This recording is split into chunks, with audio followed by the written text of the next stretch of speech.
السلام علیکم۔ غلام عباس کے جذباتی افسانے، ایک ادبی اور انسانی مطالعہ۔ مصنف غلام عباس۔ غلام عباس اردو کے ممتاز افسانہ نگاروں میں سے شمار کیے جاتے ہیں۔ ان کے افسانے صرف کہانی نہیں بلکہ زندگی کی گہرائیوں کا ایک آئینہ ہوتے ہیں۔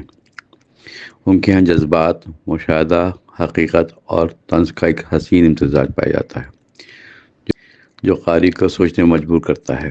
ان کے بعض افسانے جیسے آندھنی، اوور کوٹ، کنرس اور طلسماتی دنیا انسانی جذبات کی گہرائی میں جھانکنے کی کوشش ہے۔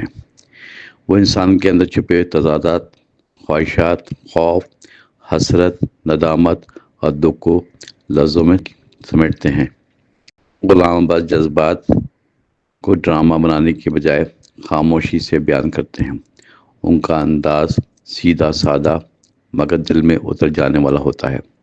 افسانہ اوور کوٹ میں وہ ایک ٹوٹے ہوئے انسان کی اندرونی تڑپ کو بیان کرتے ہیں جو ظاہری لباس سے اپنی شناخت چھپانا چاہتا ہے۔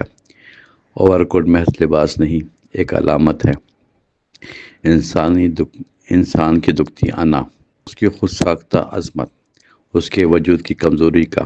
یہ افسانہ دکھاتا ہے کہ ہم باہر سے جتنا بھی سنور جائیں، اندر کا خلا باقی رہتا ہے، آخرکار وہی غالب آتا ہے۔ یہ انسانی جذبات کا المیہ ہے۔ افسانہ ان نندی ایک نمایاں مثال ہے جہاں غلام عباس معاشرتی نفاق، دوہری اخلاقیات کو بے نقاب کرتے ہیں۔ اس میں انسانی خواہشات، جھوٹے اصول اور بے بس سچ کا ٹکراؤ دکھایا گیا ہے۔ شہر والے جو فحاشی کو ختم کرنے کا دعویٰ کرتے ہیں، آخرکار اس کا حصہ بن جاتے ہیں۔ یہ افسانہ سے معاشرتی تبصرہ نہیں بلکہ انسان کی جذباتی تضاد کی گواہی بھی ہے۔ غلام عباس کے افسانے جذبات کو بغیر چیخ و پکار کے خاموشی سے بیان کرتے ہیں جو قاری کو اندر تک ہلا دیتے ہیں۔ ان کے ہاں محبت، حسرت، خوف اور بے بسی جیسے احساسات بہت باریکی سے بیان ہوتے ہیں۔ مثال کے طور پہ افسانہ کنرس ایک عورت کی جذباتی اسراب، محبت اور ادھورے پن کی کہانی ہے۔ غلام عباس عورت کو جیتی جاگتی حساس ہستی کے طور پر پیش کرتے ہیں، نہ کہ صرف روایتی کردار۔ ان کا افسانوی عالم عورت کے اندرونی احساسات کا ترجمان ہے۔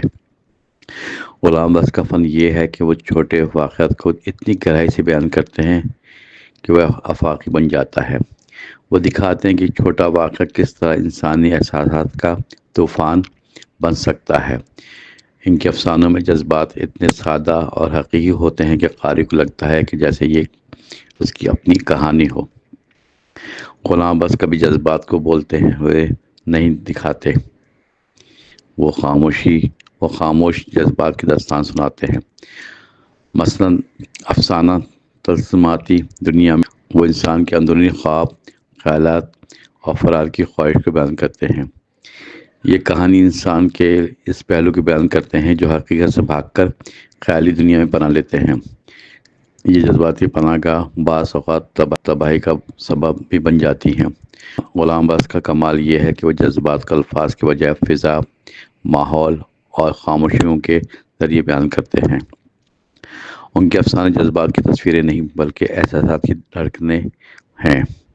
جب قاری ان افسانوں کو پڑھتا ہے تو وہ خود کو کہانی محسوس کرتا ہے، جیسے ہر کردار اس کا اپنا عکس ہو۔ غلام عباس کے جذباتی افسانے محض کہانی نہیں بلکہ انسان کی اندرونی دنیا کا نقشہ ہیں۔ وہ دکھاتے ہیں کہ انسان بظاہر کچھ اور، اندر سے کچھ اور ہوتا ہے۔ ان کے کرداروں کی سچائی قاری کو چونکا دیتی ہے۔ ان کے افسانے وقت کے ساتھ پرانے نہیں ہوتے کیونکہ انسانی جذبات ہمیشہ تازہ رہتے ہیں۔ غلام عباس کے ہاں جذبات نہ تو دکھاوے کے ہیں نہ ہی مبالغے پر مبنی، وہ جذبات کی اصل شکل پیش کرتے ہیں۔ خاموش گہرائی اور سچے ان کا بیانیہ اس قدر سادہ ہوتا ہے کہ دل پر براہ راست اثر کرتا ہے۔ قاری کو کہانی ختم ہونے کے بعد بھی ایک خاموش تاثر رہتا ہے جو دیر تک ساتھ چلتا ہے۔ غلام بس کا یہ انداز انہیں اردو افسانے کا انمول سرمایہ بناتا ہے۔ ان کے جذباتی افسانے ہمیں اپنی ذات کا سامنا کراتے ہیں۔ ان کی تحریروں میں ہم اپنے خوف، اپنی تنہائی، اپنی خواہشات اور اپنے جھوٹے سچ کو دیکھ سکتے ہیں۔ غلام باس کی جذباتی افسانے سے ادب نہیں، زندگی کا تجربہ ہے۔ یہ افسانے ہمیں خاموشی سے سمجھاتے ہیں کہ اصل انسان وہی ہے جو اپنے جذبات کو پہچانتا ہے، انہیں سمجھتا ہے اور ان کا سچ تسلیم کرتا ہے۔